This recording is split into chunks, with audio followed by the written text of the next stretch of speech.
नमस्कार दोस्तों, एक बार फिर से स्वागत है जनरल स्टडी पॉइंट सीजी पर। तो दोस्तों आज हम देखने वाले हैं 16 जुलाई से लेकर 31 जुलाई तक छत्तीसगढ़ में जो भी महत्वपूर्ण घटना घटित हुआ है। तो चलिए दोस्तों शुरू करते हैं आज की सेशन को। नीति आयोग द्वारा जारी निवेश सूचकांक रिपोर्ट में जो है छत्तीसगढ़ कौन से रैंक में है, हमको ये जानना है यार, है ना। छत्तीसगढ़ कौन सा रैंक में है हमको ये जानना है। तो छत्तीसगढ़ का स्थान याद रखना भाई, कितना है 12th नंबर का, कितना है 12वें स्थान पर है अपना छत्तीसगढ़। इस स्थान पे 12वें स्थान पे। तो पहले स्थान पे कौन है, सवाल ये आता है। तो पहले स्थान पे याद रखना, क्योंकि नेशनल लेवल पे भी हमको रेडी करना है ना, नेशनल लेवल पे भी रेडी करना है। तो फर्स्ट को जान लेते हैं, कौन है, गुजरात है जी। कौन है भैया, गुजरात है। और सेकेंड स्थान पे कौन है, महाराष्ट्र है। कौन है सेकेंड स्थान पे, महाराष्ट्र। पहला गुजरात, सेकेंड में महाराष्ट्र और थर्ड में तमिलनाडु। कौन है, तमिलनाडु। पहला गुजरात, महाराष्ट्र, तीसरा तमिलनाडु। हमारा छत्तीसगढ़ किस नंबर पे है, 12वें नंबर पोजीशन में। इसमें निवेश सूचकांक में है ना, इन्वेस्टमेंट रैंकिंग में। ठीक है, देखिए नेक्स्ट क्या है, ईज ऑफ डूइंग बिजनेस अधिनियम 2026। तो ईज ऑफ डूइंग बिजनेस अधिनियम बनाने वाला जो है ना, पहला राज्य, देश का पहला राज्य, देश का पहला राज्य कौन है भैया, छत्तीसगढ़ है। कौन है, छत्तीसगढ़ है। तो देश का पहला राज्य कौन बन गया है, Chhattisgarh. Ease of doing business अधिनियम लाने वाले देश का पहला राज्य पूछे तो कौन सा आ जाएगा, छत्तीसगढ़ आ जाएगा। कौन सा आ जाएगा, छत्तीसगढ़ आ जाएगा। आपको जानना है कि इसमें इसको लाया क्यों गया है ना, ये क्या कहता है, ईज ऑफ डूइंग बिजनेस जो अधिनियम लाया गया। तो इसको इसलिए लाया गया है ताकि जो बिजनेस करने वाले हैं ना, जो व्यवसाय लगाने वाले हैं, उसको जो जोखिम उठाना पड़ता है उसमें क्या हो, थोड़ा सहूलियत मिले। जैसे कि आपको उद्योग स्थापित करना है, कारोबार स्थापित करना है, उसका संचालन करना है, तो जो कठिनाई होती है, जो कठिन प्रोसेस होता है, उनको क्या बनाने के लिए, सरल बनाने के लिए क्या है, इस अधिनियम को लाया गया। तो क्या लिख सकते हैं, उद्योगों एवं कारोबार की स्थापना एवं संचालन को सरल बनाने के उद्देश्य से क्या लिया गया है, इसको लाया गया है। तो इसका उद्देश्य क्या है भैया, लिख सकते हैं ऐसे, है ना। उद्देश्य क्या लिख सकते हैं, उद्योगों एवं कारोबार है ना, कारोबारों की स्थापना एवं संचालन प्रक्रिया को क्या बनाने के लिए, सरल बनाने के लिए इसको लाया गया है। सरल बनाने के लिए लाया गया है। एक चीज और याद रखना यहाँ, है ना, कि जो 8 विभाग और इस 8 विभाग के तहत जो 43 है ना, जो 43 क्या किया जा रहा है, सेवाएं जो प्रदान किया जा रहा है ना, 43 सेवाओं को क्या किया गया है, इसमें शामिल किया गया है। किसमें, ईज ऑफ डूइंग बिजनेस अधिनियम में 8 विभागों के अंतर्गत आने वाली 43 सेवाओं को जो है इस अधिनियम में क्या किया गया है, शामिल किया गया है। इस 43 सेवाओं में आपको क्या दिया जाएगा, संचालन प्रक्रिया को क्या बनाया जाएगा, सरल बनाया जाएगा। एक चीज याद रखना, इस अधिनियम के तहत जो है निगरानी रखने के लिए, है ना, इस पर निगरानी रखने के लिए 3 संरचना बनाई गई है, या त्रिसंरचना निगरानी प्रणाली बनाई गई है। त्रिसंरचना निगरानी प्रणाली क्या किया गया है, स्थापित किया गया। डायरेक्ट पूछेगा जी, है ना, कूटों में, कि क्या इसमें त्रिसंरचना निगरानी प्रणाली है, क्या इसमें कौन सा नहीं है त्रिसंरचना निगरानी प्रणाली में, है ना। तो सबसे पहले याद रखना, मुख्यमंत्री की अध्यक्षता में गठित परिषद, मुख्यमंत्री की अध्यक्षता में गठित परिषद, अध्यक्षता में गठित परिषद। तो पहला कौन हो गया, मुख्यमंत्री की अध्यक्षता में गठित परिषद, है ना। दूसरा याद रखना, दूसरा जो है मुख्य सचिव, है ना, चीफ सेक्रेटरी, मुख्य सचिव की अध्यक्षता में गठित समिति, अध्यक्षता में गठित समिति, है ना, गठित समिति। और तीसरा याद रखना, कलेक्टर की अध्यक्षता में गठित समिति, कलेक्टर की अध्यक्षता में गठित समिति। इन तीनों को याद रखना कि निगरानी प्रणाली के लिए 30 संरचना व्यवस्था किया गया है। सबसे पहले तो खुद सीएम बैठ गया ऊपर में, है ना, और राज्य स्तर पर बोल दिया गया, राज्य स्तर पर ये नहीं आएगा, सबसे पहले बॉस ये हो जाएगा, है ना, ऊपर में। तो राज्य स्तर पर किसे बोल दिया जाएगा, इसे बोल दिया जाएगा इसे क्या कह दिया जाएगा, आप राज्य स्तर के जो भी व्यवस्था उसको देखना, और जो उसके बाद आएगा उसको मैं देखूंगा, कुछ भी समस्या है ना, ये क्या करेगा, जिला स्तर पे क्या करेगा, निगरानी करेगा, राज्य स्तर पे या जिला स्तर पे, और इन दोनों पर निगरानी कौन करेगा, ये मुख्यमंत्री की अध्यक्षता में गठित समिति करेगा।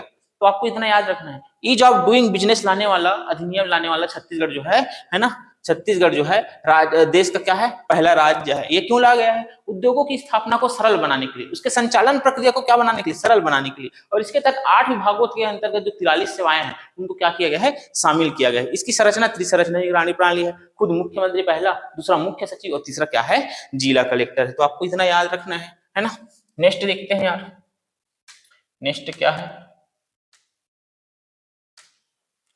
नेक्स्ट देखो, AIFF all India football federation under 17 महिला यूथ लीग है ना, इसको इसलिए याद रखना है यार, अंडर 17 महिला यूथ लीग को किसका है, ऑल इंडिया फुटबॉल फेडरेशन का है ना, मतलब फुटबॉल से संबंधित है। इसका जो आयोजन है हमारे छत्तीसगढ़ में हुआ है, इसका आयोजन कहाँ हुआ है, छत्तीसगढ़ में, और छत्तीसगढ़ के कहाँ, नारायणपुर में। तो आयोजन नारायणपुर में हुआ है, इसलिए आपको याद रखना है all India federation of football है ना, अंडर 17 महिला यूथ लीग का आयोजन कहाँ हुआ है, नारायणपुर में हुआ है। पूछा जाएगा कब हुआ है ना, कब हुआ है, तो याद रखना 18 जुलाई है ना, कब, 18 जुलाई से लेकर 29 जुलाई 2026, 18 जुलाई से लेकर 29 जुलाई 2026 के मध्य क्या हुआ है, इनका आयोजन हुआ है। अब एक चीज याद रखना है, 29 जुलाई के मध्य हुआ है, तो मतलब इनका विजेता हमको मिल गया है, और विजेता याद रखना हॉप्स, कौन, हॉप्स FC जो है, इनका क्या है भैया, विजेता हॉप्स FC। और उप विजेता की बात करूं है ना, ये टीम है यार, हॉप्स टीम है ना, उप विजेता की बात करूं तो नीता फुटबॉल एकेडमी है ना, नीता फुटबॉल एकेडमी, ये क्या है, उप विजेता है, नीता फुटबॉल एकेडमी। ठीक है भैया, तो हाफ से टीम क्या हुए, विजित हुए, उप विजेता कौन रहे, नीता फुटबॉल एकेडमी। कहाँ हुआ, नारायणपुर में हुआ। कब हुआ, 18 जुलाई से लेकर 29 जुलाई के मध्य क्या हुआ, इनका आयोजन हुआ। देखिए आस्था यादव है ना, आस्था यादव को आपको याद रखना है कि ये वॉलीबॉल खिलाड़ी है ना, वॉलीबॉल क्या है, वॉलीबॉल, वॉलीबॉल, वॉलीबॉल की क्या है, ये खिलाड़ी है, याद रखना भाई। ये चर्चा में रहा है अभी थोड़ा सा है ना, आस्था यादव, क्योंकि डायरेक्ट खेल और खिलाड़ियों को क्या पूछा जाता है कि निम्नलिखित खिलाड़ी किस खेल से संबंधित है, या सही जोड़ी मिलाने के लिए दे दिया जाता है। 4 खिलाड़ी दे देता है और 4 खेल दे देता है। क्लियर भैया, तो आस्था यादव को जानना है कि क्या है, ये वॉलीबॉल की प्लेयर है ना। कहाँ की रहने वाली है, ये धमतरी की रहने वाली है। कहाँ की रहने वाली है, धमतरी की रहने वाली है। देखिए ज्ञानेश्वर यादव हमारे छत्तीसगढ़ की स्टार प्लेयर है ना, और ये किस खेल से संबंधित है, आपसे डायरेक्ट पूछे तो वेट लिफ्टिंग से संबंधित है। किससे संबंधित है, वेट लिफ्टिंग से, पावर लिफ्टिंग से नहीं भाई, किससे है, वेट लिफ्टिंग से संबंधित है, जिसको हिंदी में क्या बोलते हैं, भारोत्तोलन, क्या बोल देते हैं, भारोत्तोलन से संबंधित है। क्यों इंपॉर्टेंट है ये हमारे लिए, क्योंकि अभी हाल ही में चल रहा है कौन सी खेल, राष्ट्रमंडल खेल। कौन सी मंडल, राष्ट्रमंडल, जिसे हम क्या बोल देते हैं, कॉमनवेल्थ गेम बोल देते हैं ना, क्या बोल देते हैं, कॉमनवेल्थ गेम है ना। तो इस राष्ट्रमंडल खेल में जो है ज्ञानेश्वर यादव ने वेट लिफ्टिंग में कौन सी पदक जीता है, रजत पदक। कौन सी पदक जीत रखा है, रजत पदक, इसलिए हमारे लिए इंपॉर्टेंट हो जाता है। अब आपको बताना है कि जो राष्ट्रमंडल खेल 2026 चल रहा है ना, ये किस देश में आयोजित हो रहा है और उस देश के किस स्थान पर मुख्य रूप से आयोजित हो रहा है, तो ये आप कमेंट के माध्यम से क्या करेंगे, बताएंगे। फिर उसके बाद एक वीडियो बनाएंगे है ना, कॉमनवेल्थ गेम का कंप्लीट एक वीडियो आएगा, जिसमें कब आयोजित हुआ, कहाँ आयोजित हुआ, कौन ध्वजवाहक रहा, कौन सा शुभंकर रहा, कितना मेडल भारत ने अर्जित किया है ना, कौन कितना गोल्ड रहा, कितना सिल्वर रहा, ये सब देखेंगे है ना। फिलहाल पहले छत्तीसगढ़ पोर्शन से इतना याद करते हैं, तो इतना याद हुआ, ज्ञानेश्वर यादव जो है ना, रजत पदक जीता। किसमें जीता, कॉमनवेल्थ गेम में। किस खेल से संबंधित है, वेट लिफ्टिंग है ना, नॉट पावर लिफ्टिंग भैया, वेट लिफ्टिंग। देखो वैभव मिश्रा, वैभव मिश्रा बोल रहा हूं ना कि वैभव सूर्यवंशी, ससुरे क्रिकेट मत लगा देना है ना। ये वैभव मिश्रा को याद रखना, ये भैया इंस्पेक्टर है ना, इंस्पेक्टर है ससुरे। और ये इसका जो चयन है अभी जीवी मालवंकर जो कप हुआ ना, उसके लिए हुआ था। और ये खिलाड़ी है शूटिंग का, किसका, शूटिंग का। तो सिर्फ 2-3 क्या गोल्ड जीता है अभी। आपको चुपचाप जानना है कि वैभव मिश्रा जो है किससे संबंधित है, शूटिंग से संबंधित है। किससे संबंधित है, शूटिंग से संबंधित है। वैभव मिश्रा है ना, वैभव मिश्रा शूटिंग से संबंधित है। जीवी मालवंकर शूटिंग प्रतिस्पर्धा में क्या हुआ था, इनका चयन हुआ था, इसने मेडल भी लाया है ना, गोल्ड मेडल लाया। तो 72वां राष्ट्रीय फिल्म पुरस्कार, 72वां राष्ट्रीय फिल्म पुरस्कार भयंकर इंपॉर्टेंट रहेगा, बहुत ज्यादा इंपॉर्टेंट रहेगा। यहां से डेफिनेटली क्या बनेगा, एक ना एक क्वेश्चन बनेगा, डेफिनेटली वेरी वेरी इंपॉर्टेंट है। एक ना एक एग्जाम में क्या है बनेगा, है ना, नेशनल लेवल पर तो बनेगा, क्योंकि आपसे पूछा जाएगा कि किसे सर्वश्रेष्ठ फिल्म का पुरस्कार मिला है ना, बेस्ट एक्टर का किसे मिला है ना, बेस्ट एक्ट्रेस का किसे मिला है, ये तो क्वेश्चन बनेगा। लेकिन हमारे छत्तीसगढ़ की दृष्टि से, है ना, छत्तीसगढ़ की दृष्टि से एक जो क्वेश्चन बनेगा वो है सर्वश्रेष्ठ डॉक्यूमेंट्री सर्वश्रेष्ठ डॉक्यूमेंट्री श्रेणी में जो है रजत कमल का पुरस्कार पूछेगा। कौन सी पुरस्कार, रजत कमल पुरस्कार, ये पूछेगा। तो पूछेगा किसे सर्वश्रेष्ठ डॉक्यूमेंट्री श्रेणी में रजत कमल का पुरस्कार मिला है। तो याद रखना भैया, भयंकर इंपॉर्टेंट रहेगा, है ना। ये किसे मिला है, रामनामी को। किसे मिला है, रामनामी को। रामनामी को मिला है भैया रजत कमल पुरस्कार, है ना। सर्वश्रेष्ठ डॉक्यूमेंट पुरस्कार पूछेगा, है ना, सर्वश्रेष्ठ डॉक्यूमेंट्री पुरस्कार किसे मिला है, रामनामी को मिला है। या रजत कमल पुरस्कार किसे मिला है, रामनामी को मिला है। क्लियर भैया, इतना याद रहेगा जी कि नहीं रहेगा, देखें आगे फिर, है ना। याद रखना है इसके डायरेक्टर भरत बाला गणपति, इसके डायरेक्टर का नाम याद रखना है, रामनामी के कौन है, भरत बाला गणपति। इसके डायरेक्टर साहब को जानना है जी, डायरेक्टर साहब कौन है, डायरेक्टर, है ना, डायरेक्टर है भरत बाला गणपति। कौन है, भरत बाला गणपति। और इसके याद रखना जो गीतकार है ना, गीतकार है ससुरे, उनका नाम याद रखना कैलाश खेर। कौन सा खेर, कैलाश खेर। कैलाश खेर को याद रखना, गीतकार में कैलाश खेर को याद रखना, कैलाश खेर को। ठीक है यार, गीतकार में याद रखना कैलाश खेर, डायरेक्टर में याद रखना भरत बाला गणपति।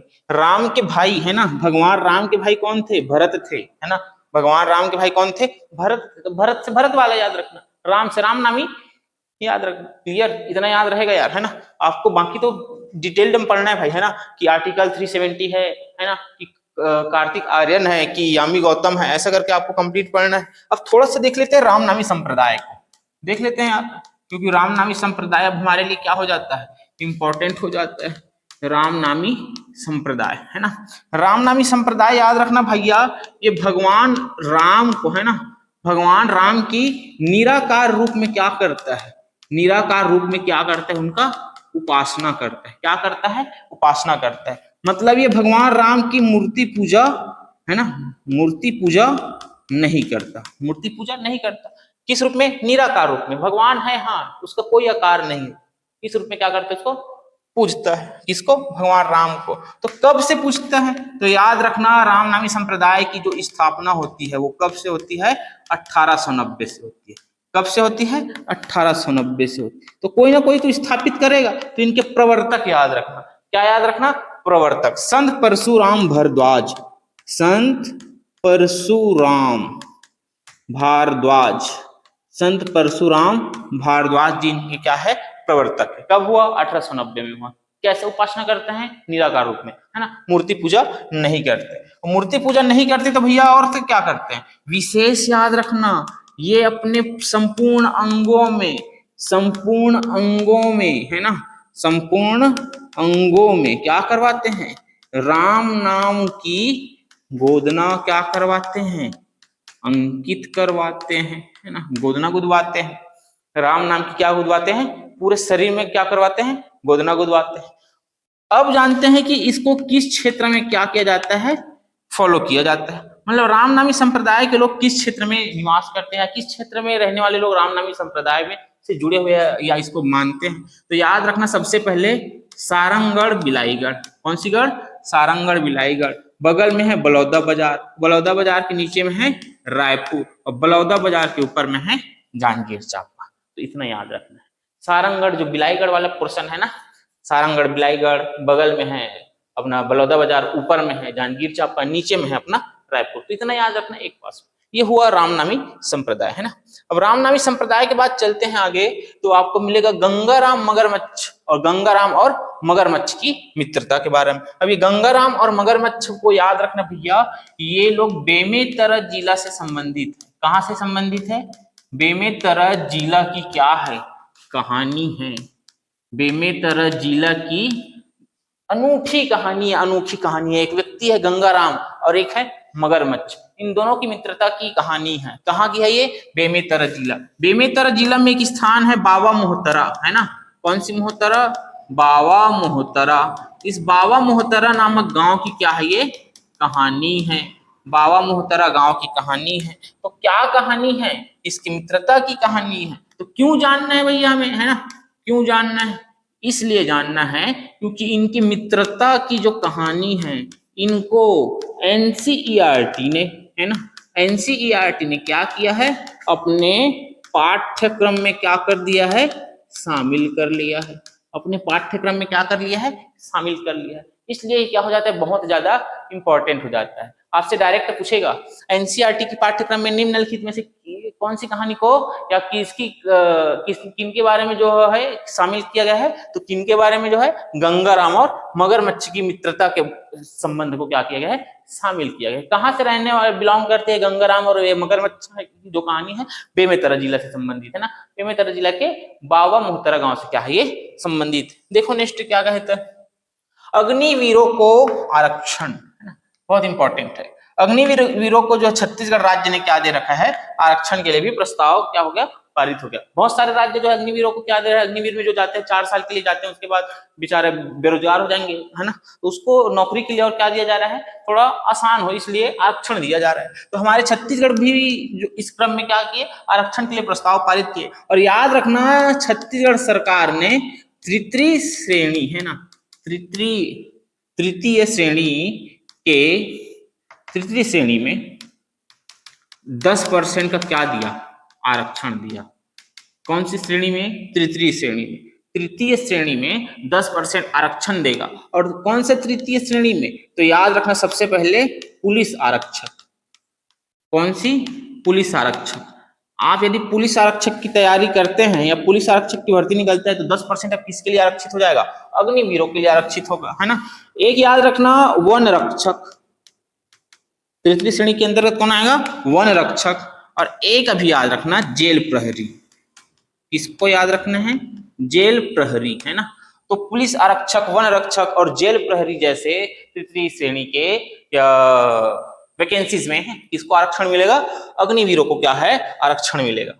याद रखना कितना प्रतिशत, 10%। भयंकर इंपॉर्टेंट है 10%, डायरेक्ट यहीं से पूछेगा। 10% सबसे अनिवार्य इंपॉर्टेंट है। अग्निवीरों को कितने प्रतिशत आरक्षण दिया जा रहा है, 10%। किसमें? तृतीय श्रेणी में दिया जा रहा है। देखो नेक्स्ट, प्रदेश का पहला डे बोर्डिंग सेंटर, है ना, डे बोर्डिंग सेंटर।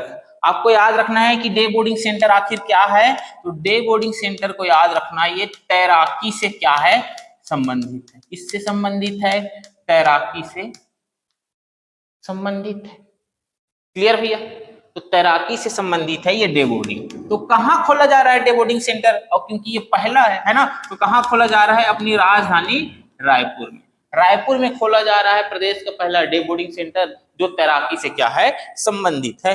नेक्स्ट देखिए, निश्चय कार्यक्रम। कौन सी कार्यक्रम, निश्चय कार्यक्रम। निश्चय कार्यक्रम भयंकर इंपॉर्टेंट है भाई, बहुत ज्यादा इंपॉर्टेंट है ना, क्योंकि ये जो अभियान है याद रखना जेल प्रशासन द्वारा चलाया जा रहा है। किसके द्वारा, जेल प्रशासन द्वारा संचालित है। कौन सी, निश्चय कार्यक्रम। और कहाँ संचालित है, रायपुर सेंट्रल जेल में। कहाँ, रायपुर सेंट्रल जेल में। तो ठीक है, रायपुर सेंट्रल जेल में संचालित है, तो मुख्य मुद्दा क्या है भाई, किसके लिए संचालित है ये कार्यक्रम, तो याद रखना रायपुर सेंट्रल जेल में जो महिला बंदी है ना, क्या महिला बंदी है, उसको क्या करना है, वहां हमको काम देना है और क्या बनाना है, उसको सशक्त बनाना है ना।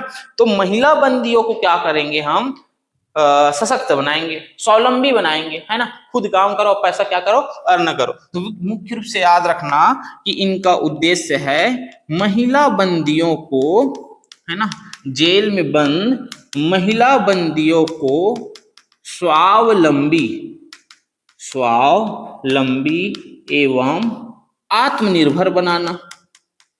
आत्मनिर्भर बनाने हेतु कौन सी कार्यक्रम चलाई जा रही है? निश्चय कार्यक्रम। अब आत्मनिर्भर कैसे बनाएंगे गुरुजी, है ना? तो कैसे बनाएंगे भैया, जैसे कि अचार बनाने आता है, वहां की महिलाओं को 2-4 लोग को अच्छे से अचार बनाना आता है, तो आप लोग क्या करो, सामान प्रोडक्ट देगा, है ना, जेल प्रशासन, और जो भी उसका मुनाफा होगा इनके अकाउंट में क्या किया जाएगा, डाला जाएगा। ये लोग अचार बनाएंगे, प्रोडक्ट ला के देगा, तो अचार बनाएंगे, पापड़ बनाएंगे, जो भी सामग्री बनाएगा, है ना। तो यही बोल रहा है कि उसको स्वावलंबी बनाना है, आप खुद काम करो और आत्मनिर्भर बनाना है ना। आप ताकि 2 रुपए भी क्या हो सके, आपको अर्न हो सके, आप जेल में रहकर भी 2 रुपए कमा सको, जेल से छूटने के बाद भी क्या सको, आपके पास रोजगार रहे, तब क्योंकि आप वहां सीख रहे हो, इनको प्रशिक्षण भी दिया जाएगा वहां, तभी तो स्वावलंबी बनेगा। ठीक है यार, तो इतना याद रखना निश्चय कार्यक्रम के संदर्भ में। तो निश्चय कार्यक्रम को विशेष रूप से याद रखना, महिला बंदियों को क्या करना है, स्वावलंबी एवं आत्मनिर्भर बनाना है। फिर देखना नेक्स्ट है निक्षय निरामय छत्तीसगढ़ अभियान। वो देखो एक जैसे है थोड़ा, ये निश्चय कार्यक्रम है, निश्चय, और ये क्या है, निक्षय है। निक्षय, क्षय रोग दिख रहा है, क्षय रोग बोलते हैं ना टीबी रोग को, निक्षय, हाँ, तो उसी से है क्षय रोग, है ना। ये किसके लिए है, टीबी रोग के लिए। किसके लिए है, टीबी रोग के उन्मूलन के लिए, है ना, टीबी के उन्मूलन के लिए, टीबी, है ना, टीबी के उन्मूलन के लिए जो अभियान चलाया जा रहा है वह कौन से अभियान है, निक्षय निरामय अभियान। निक्षय निरामय वो निश्चय कार्यक्रम है जेलबंदियों के लिए, है ना। याद रखना इसके अंतर्गत जो रोगी है, जो पीड़ित है ना, तो रोगी को प्रति माह, है ना, पोषण हेतु रोगी को प्रति माह पोषण हेतु 1000 रुपए दिया जाएगा। कितने रुपए, 1000 रुपए प्रति माह दिया जाएगा। तो पोषण हेतु कितने रुपए राशि, पोषण हेतु राशि दी जाएगी रोगी को 1000 रुपए प्रति माह। किसलिए, किससे संबंधित है, निक्षय निरामय, क्षय रोग से संबंधित है। क्षय रोग मतलब भैया टीबी रोग, है ना, क्षय रोग मतलब टीबी रोग। तो इतना याद रखना है आपको। देखिए 4 नए औद्योगिक पार्क क्या है, प्रस्तावित है, और आपको जानना भी है कि 4 नए औद्योगिक पार्क कौन कौन से। तो सबसे पहले याद रखना राजनांदगांव, है ना, राजनांदगांव एक छोर में हुआ, राजनांदगांव दिख रहा है पश्चिम की तरफ, पूर्व की तरफ देखे तो मिल जाएगा हमको धमतरी। कौन मिल जाएगा, धमतरी हुआ, धमतरी। ऊपर में बीच में चलू तो मिल जाएगा मुझे जांजगीर चांपा। कौन सी चांपा, जांजगीर चांपा, है ना। और नीचे चले जाऊंगा तो मिल जाएगा बस्तर, है ना।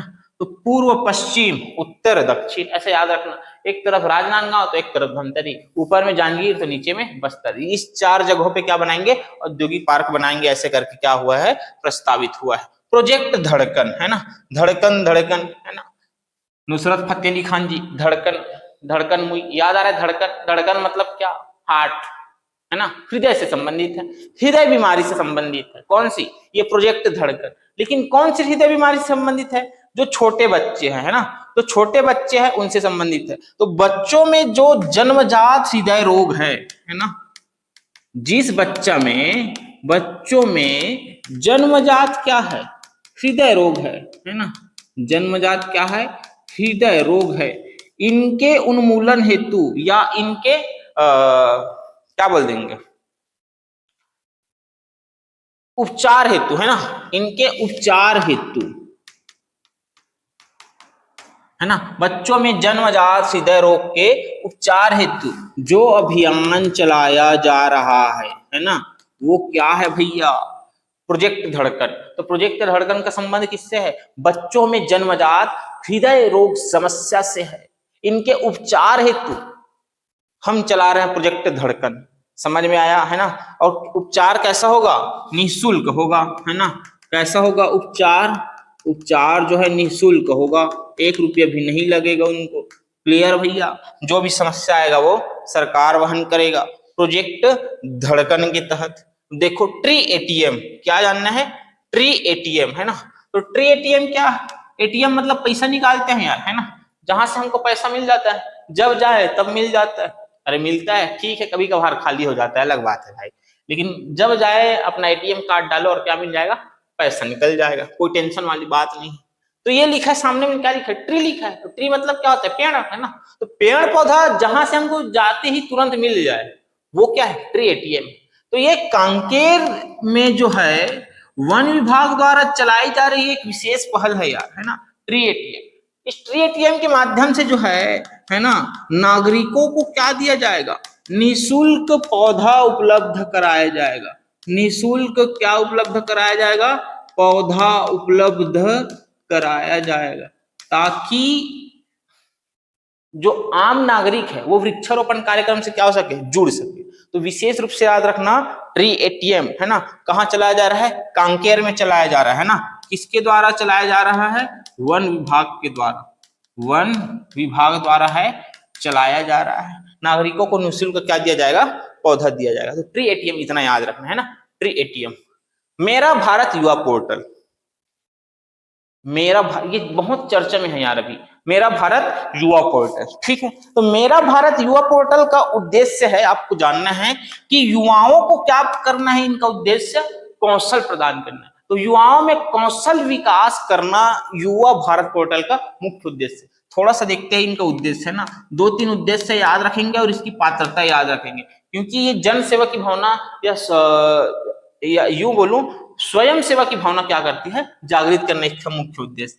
तो ये क्या करता है? युवाओं में, है ना, युवाओं में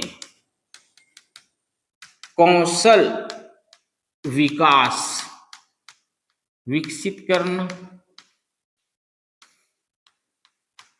क्या है? इनका उद्देश्य है। युवाओं में नेतृत्व क्षमता विकसित करना, नेतृत्व क्षमता विकसित करना। अरे ठीक है भैया, युवाओं में नेतृत्व क्षमता विकसित करना, स्वयं सेवा के अवसर उपलब्ध कराना, है ना, स्वयं सेवा के अवसर उपलब्ध कराना। ठीक है, आप सेवा करना चाहते हो भाई निःशुल्क रूप से, तो आ जाओ, आपका स्वागत है। किसमें? मेरा भारत युवा पोर्टल में। किसमें? मेरा भारत युवा पोर्टल में। और इसके माध्यम से सरकारी और निजी संस्थाओं से क्या किया जाता है? जोड़ा जाता है। तो सरकारी एवं निजी संस्थाओं से जोड़ना, निजी संस्थाओं से जोड़ना, तभी तो आप कार्य कर पाएंगे यार, है ना, तभी तो आप कार्य कर पाएंगे। एक चीज याद रखना जो पूछा जाएगा, जो इसमें इंपॉर्टेंट है, और वो है कि मेरा भारत युवा पोर्टल में कौन सी युवा क्या कर सकता है? रजिस्ट्रेशन कर सकता है ना। रजिस्ट्रेशन करने के लिए आपके क्या होना चाहिए? पात्रता। और ये पात्रता को याद रखना, पात्रता है भाई, है ना, पात्रता है 15 से 29 वर्ष। कितना? 15 से 29 आयु वर्ग के यदि हैं, तब आप इसमें क्या कर सकते हैं? रजिस्ट्रेशन कर सकते हैं। तब क्या कर सकते हैं? आप इसमें रजिस्ट्रेशन कर सकते हैं। एक चीज और याद रखना, है ना, और इसके लिए आवश्यकता है कि आप क्या हो? भारतीय हो। क्या? क्योंकि भारत युवा पोर्टल लिखा हुआ है कि आप भारतीय नागरिक हो। नागरिक लिख लो भैया, आप भारतीय नागरिक हो, साथ ही साथ आपकी आयु 15 से 29 आयु वर्ग के हो। इनका उद्देश्य है युवा भारत पोर्टल का कि आपको जो है आपके अंदर नेतृत्व क्षमता का विकास करना, कौशल विकास करना, है ना, और स्वयं सेवा की भावना जागृत करना, मतलब स्वयं सेवा के अवसर उपलब्ध कराना, या और किससे जोड़कर? सरकारी और निजी संस्थाओं के साथ आपको जोड़कर। तो इतना याद रखना मेरा भारत युवा पोर्टल के संदर्भ में। विश्व हेपेटाइटिस दिवस, है ना, विश्व हेपेटाइटिस दिवस कब मनाया गया? 28 जुलाई को। याद रखना, ये सभी जिला प्रशासन द्वारा भयंकर चर्चा में रहा ये विश्व हेपेटाइटिस दिवस। डायरेक्ट पूछ सकते हैं जी इससे, है ना, विश्व हेपेटाइटिस दिवस। बहुत सारे दिवस होते हैं, लेकिन मैं बाकी को इंक्लूड क्यों नहीं किया? क्योंकि छत्तीसगढ़ सरकार के सभी साइटों में विशेष रूप से विश्व हेपेटाइटिस दिवस के लिए, इसके क्या हेपेटाइटिस के उपचार के लिए, इसको दूर करने के लिए, इसके उन्मूलन के लिए विशेष रूप से कार्यक्रम चलाएगा। सभी जिला अस्पतालों में चलाएगा, है ना, जिला प्रशासन द्वारा चलाएगा, और सरकार की सभी साइटों में क्या रहा? ये हाईलाइट में रहा। विश्व हेपेटाइटिस दिवस याद रखना 28 जुलाई। कब जुलाई? 28 जुलाई को मनाया गया विश्व हेपेटाइटिस दिवस। आपको याद रखना इसका थीम, और इसका थीम है लेट्स ब्रेक इट डाउन, है ना। थीम क्या है? हेपेटाइटिस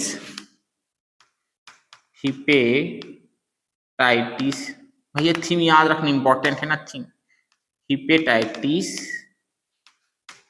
लेट्स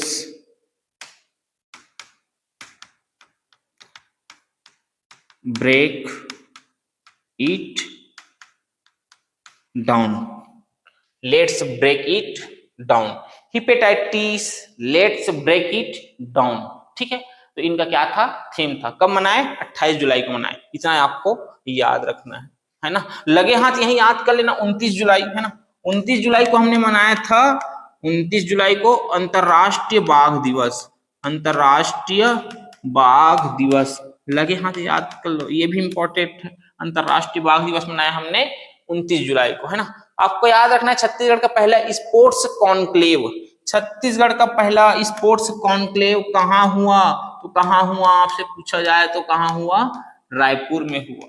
कहाँ हुआ छत्तीसगढ़ का पहला स्पोर्ट्स कॉन्क्लेव, रायपुर में हुआ। और कब हुआ पता है, अभी जो हमने देखा ना 28 जुलाई, तो 28 जुलाई को होगा छत्तीसगढ़ का पहला स्पोर्ट्स कॉन्क्लेव। तो क्या है ये छत्तीसगढ़ का पहला स्पोर्ट्स कॉन्क्लेव जी, है ना।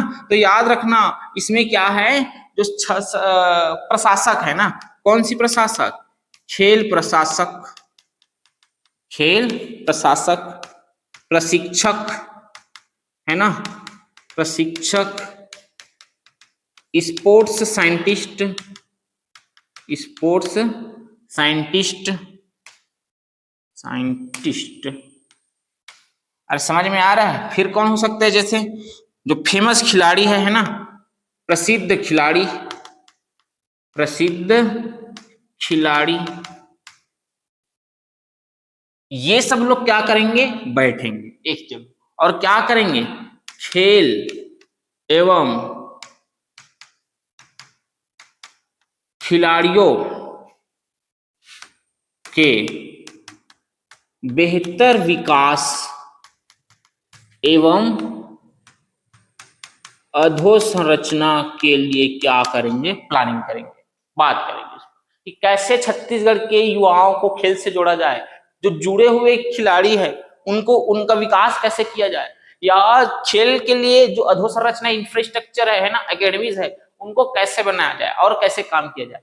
इसके लिए जो है छत्तीसगढ़ का पहला स्पोर्ट्स कॉन्क्लेव होगा रायपुर में। इसके लिए बैठेंगे वो लोग, कब बैठेंगे, 28 जुलाई को। तो याद रखना है छत्तीसगढ़ का पहला स्पोर्ट्स कॉन्क्लेव कहाँ हुआ, रायपुर में हुआ, 28 जुलाई को हुआ, जहां सभी लोग खिलाड़ी, खेल से संबंधित लोग बैठे थे चर्चा करने के लिए। आपको जानना है माइका सेंटर, है ना, माइका, अरे माइके वाला है ना, ठीक है, माइके समझते हो ना जी, ठीक है, समझ गए ससुरे सभी लोग माइके, ठीक है। आपको माइका नहीं होता, ससुराल होता है ससुरे, ठीक है, माइका टूरी लोग का होता है।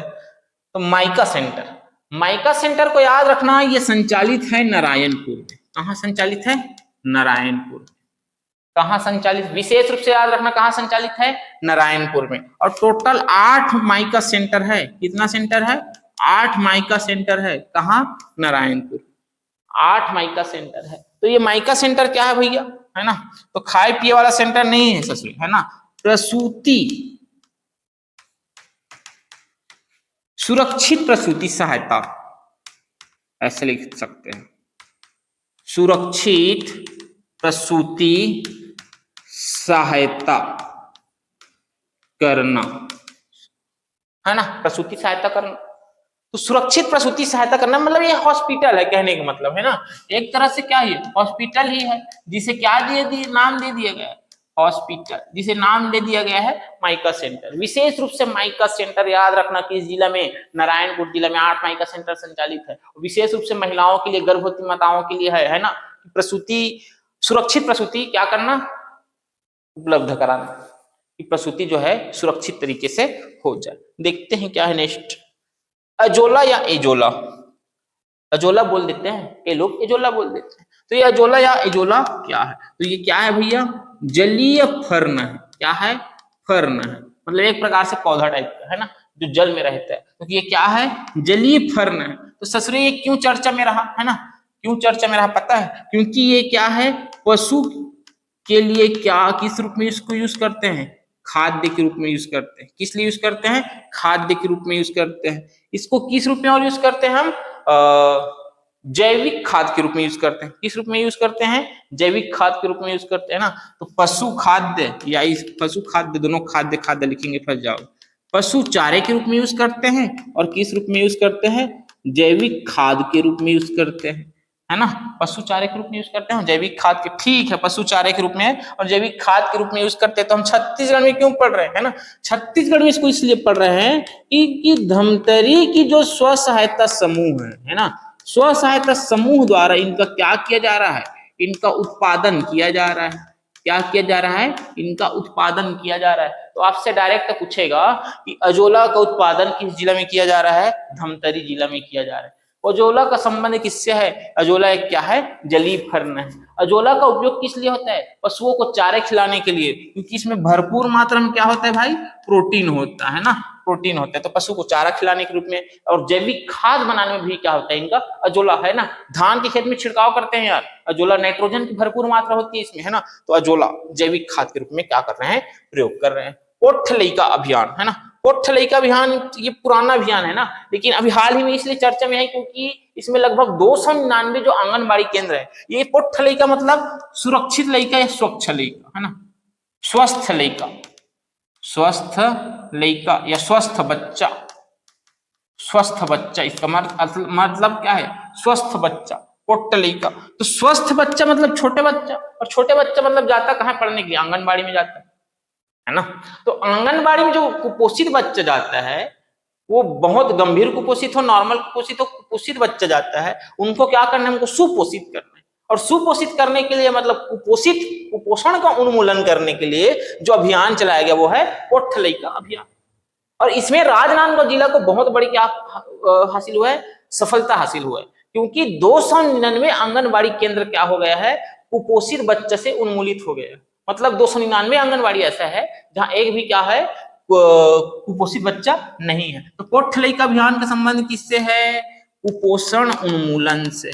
किससे है, कुपोषण उन्मूलन से है ना। तो और कहाँ चलाया जा रहा है भैया, ये राजनांदगांव जिला प्रशासन द्वारा क्या है, ये संचालित है। राजनांदगांव जिला प्रशासन द्वारा क्या है, संचालित है। चर्चा में क्यों रहा, क्योंकि हाल ही में 299 आंगनबाड़ी केंद्र जो है, आंगनबाड़ी केंद्र क्या हुए हैं, है ना, कुपोषण मुक्त हुए हैं, कुपोषण मुक्त हुए हैं।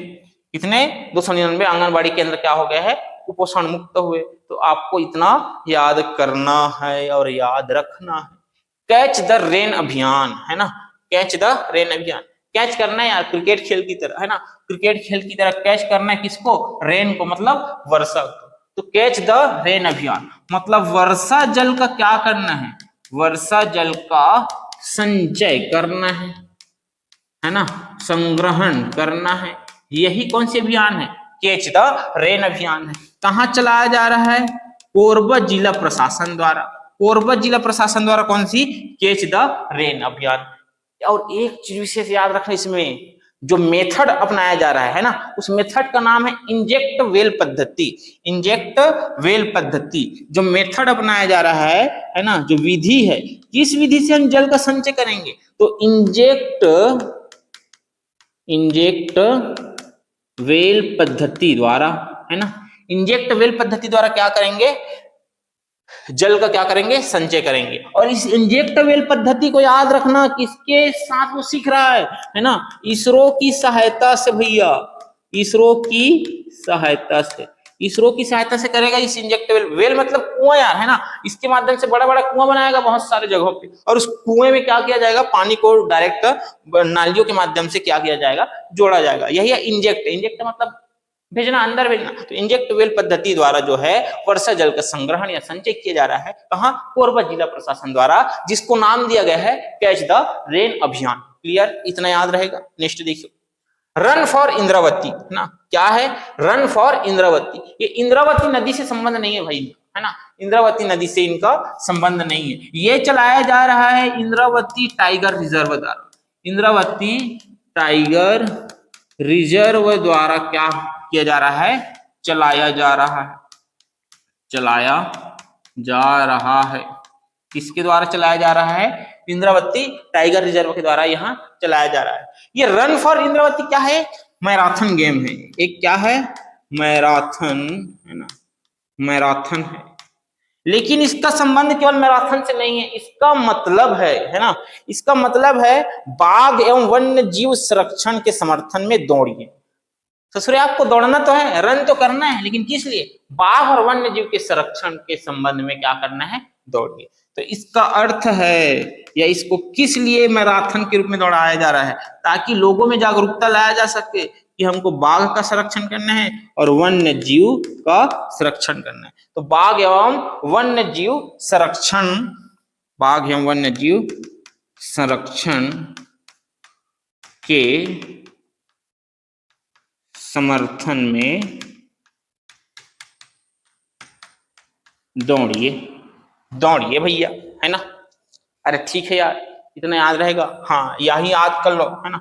बाघ दिवस कब मनाते हैं? बाघ के संरक्षण के लिए हमने जस्ट अभी देखा, अंतरराष्ट्रीय बाघ दिवस 29 जुलाई, 29 जुलाई को मनाते हैं अंतरराष्ट्रीय बाघ दिवस। तो आपको इतना याद रखना है, रन फॉर इंद्रावती, इंद्रावती नदी के लिए नहीं है, किस लिए है? इंद्रावती टाइगर रिजर्व के लिए है। और इंद्रावती टाइगर रिजर्व मतलब टाइगर, और टाइगर मतलब बाघ, बाघ मतलब वन्य जीव। तो बाघ या वन्य जीव के संरक्षण के लिए क्या करना है? दौड़ना है। हम क्योंकि रन फॉर लिखा है ना, तो रन फॉर दौड़ना है और उसके लिए जागरूकता लाना है उसी के माध्यम से। तो ऐसा है।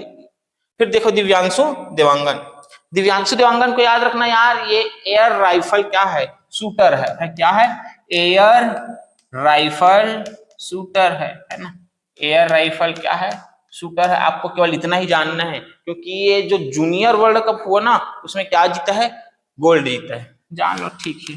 इसमें एयर राइफल में जूनियर वर्ल्ड कप में, जूनियर वर्ल्ड कप में कौन सा मेडल लाया है? गोल्ड मेडल लाया है। कौन? दिव्यांशु देवांगन। दिव्यांशु देवांगन जो है जूनियर वर्ल्ड कप में गोल्ड मेडल लाया। किसमें? एयर राइफल में। फिर देखो दीप्ति योजना, कौन सी योजना? दीप्ति योजना। इस दीप्ति योजना को याद रखना, ये भयंकर इंपॉर्टेंट है दीप्ति योजना भाई। और दीप्ति योजना का संबंध है सोलर ऊर्जा से। किससे? सोलर ऊर्जा से। सोलर ऊर्जा से संबंध है दीप्ति योजना। लेकिन सोलर ऊर्जा के साथ साथ याद रखना, ये महिलाओं को सौर उद्यमी बनाने के लिए संबंध। सोलर ऊर्जा से तो संबंध है दीप्ति योजना का, लेकिन किनसे संबंधित है? महिलाओं से संबंधित है। तो महिलाओं को क्या बनाना? महिलाओं को सौर उद्यमी बनाना, इस योजना का क्या है भाई?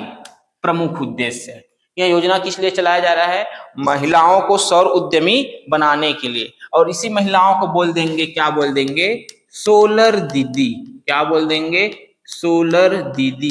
क्या बोल देंगे भैया? सोलर दीदी। तो महिलाओं को सौर उद्यमी बनाने के लिए यहाँ योजना चलाई जा रही है। कौन सी योजना? दीप्ति योजना, है ना, जिसे बोल देंगे सोलर दीदी। और एक चीज याद रखना साथ में, नवीकरणीय ऊर्जा को भी क्या करना है? बढ़ावा देना है। नवीकरणीय, है ना, नवीकरणीय ऊर्जा को बढ़ावा भी देना है और सौर दीदी भी बनाना है, ताकि उन लोग को क्या मिल सके? रोजगार मिल सके। हमको जानना है कि ये जो दीप्ति योजना है 2026 से 2031 तक क्या होगा? संचालित होगा, है ना। कब तक संचालित होगा? 2026 से 2031 तक क्या होगा? संचालित होगा।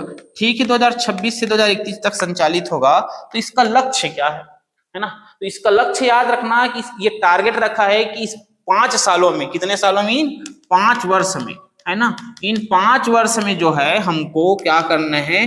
5,000 सौर दीदी क्या करना है? हमको रेडी करना है ना, या महिला ऊर्जा उद्यमी क्या करना है? रेडी करना है। तो 5,000 सौर ऊर्जा उद्यमी, सौर ऊर्जा उद्यमी क्या करना है हमको भैया? रेडी करना है। अरे ठीक है, कितने हजार? 5,000। एक डिजिट याद रखना, 50,000। कितना? 50,000। 50,000 क्या करेंगे हम? रोजगार देंगे, है ना। 50,000 हमको क्या करना है? हरित रोजगार सृजित करना है। ये हमारा टारगेट। तो 50,000 हरित रोजगार सृजित करना, ये हमारा उद्देश्य है। 5,000 हम सौर ऊर्जा उद्यमी बनाएंगे और 50,000 क्या करेंगे? हरित रोजगार सृजित करेंगे। ठीक है। और 5 लाख याद रखना, 5 लाख परिवारों तक स्वच्छ ऊर्जा पहुंचाना इनका लक्ष्य है। तो 5 लाख परिवारों तक स्वच्छ ऊर्जा पहुंचाना इनका क्या है, लक्ष्य है।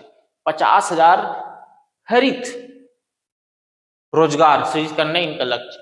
5,000 महिला उद्यमी या सौर ऊर्जा उद्यमी रेडी करना इनका लक्ष्य है।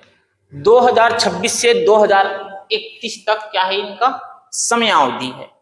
ठीक है भैया, यह है दीप्ति योजना। देखिए आदि अमितान अभियान, ये आदि अमितान अभियान याद रखना स्वास्थ्य सुविधाओं से संबंधित है। किससे? स्वास्थ्य से संबंधित है। कौन? ये आदि अमितान योजना। तो कहाँ संबंधित है, किससे संबंधित है? बैगा जनजातियों तक स्वास्थ्य सुविधाओं की पहुंच को सुनिश्चित करने के लिए जो अभियान चलाया जा रहा है, आदि अमितान अभियान चलाया जा रहा है। तो बैगा जनजातियों तक स्वास्थ्य सुविधाओं को पहुंचाने के लिए कौन से अभियान? आदि अमितान अभियान। विशेष रूप से याद रखना, आदि अमितान अभियान का संबंध किससे है? बैगा जनजाति से। किससे? बैगा जनजाति से। देखिए कोपा बेड़ा जलाशय है ना, आपको कुछ मिसलेनियस याद रखना है। कोपा बेड़ा जलाशय याद रखना है, ये कहाँ है? कोंडागांव जिला में। कहाँ? कोंडागांव जिला में। ये रेंगा बोर्ड व्यपर्तन याद रखना है यार, रेंगा बोर्ड व्यपर्तन कबीरधाम जिला में है। कहाँ? कबीरधाम जिला में है। फिर आपको याद रखना है सपनई व्यपवर्तन, सपनई व्यपवर्तन को याद रखना, ये रायगढ़ जिला में है। कहाँ? रायगढ़ जिला में। ये सब चर्चा में है यार, है ना। थोड़ा सा राज्य सरकार द्वारा इसके लिए बजट अलॉट किए गए, कार्य किए, इसलिए हमको थोड़ा सा जानना है। कोपाबेड़ा जलाशय कोंडागांव, रेंगा बोर्ड जलाशय या व्यपवर्तन कबीरधाम, फिर सपनई व्यपवर्तन रायगढ़ में याद रखना है। फिर है सेवा सेतु पोर्टल, है ना। सेवा सेतु पोर्टल क्या है? शासकीय सेवाओं को